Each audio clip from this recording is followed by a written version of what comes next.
Guys, it's I think like 2:47 in the afternoon on Tuesday the 7th of June 2022. I am trying big beautiful baby to move, but he is being stubborn. So can you please move? Can you please move? Anyway, so I thought I'd make a video because why? Because I need to see the Wizard of Oz. No, that's not quite right. Oh, let's try this again, guys. So, Andrew just left, which was cool. I love seeing him. And he helped me with the tarp and the stuff out the back for the tent. So, the tent is watered. Yay me. Alright, bear with me, guys. Let's pop you in here, honey. Yep, you're still there. That was bright, though.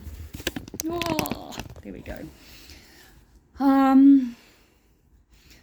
So I've written an email to my boss,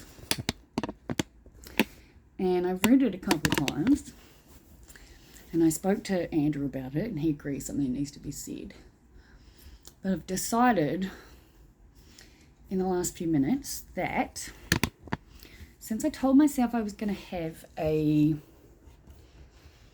restful day not thinking or doing anything except smoking weed, that the grown-up thing to do is to leave it in my drafts file and read it back tomorrow.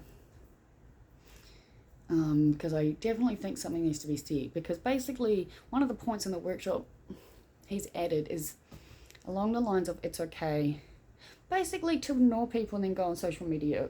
It's not worded quite like that. It's like you can take as long as you want to take with people. There's no such limit. There's no such time, blah, blah, blah. And all I keep thinking is, well, definitely doesn't work in a professional setting, because we're all aware of what happened when I was given a point to do for the free webinar.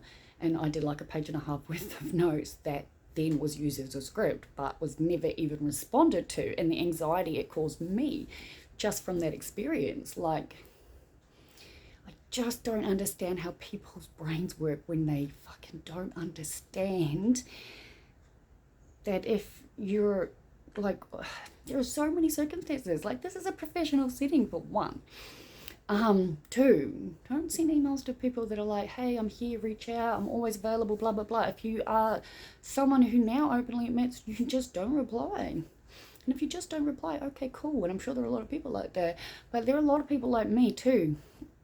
And I personally think it's quite rude. And not mad at my boss on any level. Let's just clarify that, because I might be coming across like I am. I'm not. I just really want him to explain this point to me before I'm willing to agree to talk to about it. I'm not going to put out something into the world that I actually think is wrong. And I very much think ignoring people for as long as you possibly like, while they can see you going back and forth and doing stuff on social media, is wrong. Of course it's going to fucking fuck with somebody's head. But, I've done more than I'd even planned to do today, in all fairness. But I'm very happy that I saw Andrew. He watched my work videos too, which was awesome. And he can see the same thing Grant can. They get better as they go, but still. I'm definitely better at just talking to the crowd than I am thinking about actually what it is I need to say, all the overthinking and stuff, yeah. But yeah, look, I have learnt one thing, which is that my person in charge is much better when you deal with them in person. Like I said, though, he's openly admitted he's someone who just doesn't reply to people. And if he does, it can be so long, like, to hear from him. And I personally think he needs to be told just how fucking much that's going to fuck with him eventually if he keeps doing it. But I'm going to give myself the benefit of waiting. I'm learning, guys, right? I think I'm doing well. And I need to really make sure it's written correctly without any emotion. I'm not good without emotion. We're all aware. I'm a very emotional person. But I've been watching all these true crime things, I guess, And one of the things that's like really coming up is just how able the detectives and the people, like the crime people, are able to like remove themselves to catch the bad guy, I guess you could say.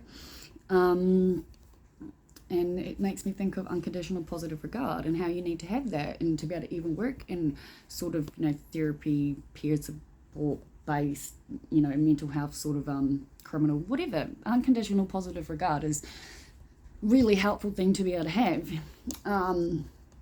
And it's basically being able to like step out of yourself and fully be able to see the person for who they like, without the, you know, the emotional attachment to whatever it is this person has done, so to speak. The only way I'm going to get better at talking about stuff without emotion is if I keep practicing. And while we all know how I feel about talking to my camera, I happen to love it, especially in this environment. As soon as I threw the scripts out like yesterday, which is what I did. So I don't actually think I made a video last night as an update because I was too wrecked by the time I got home.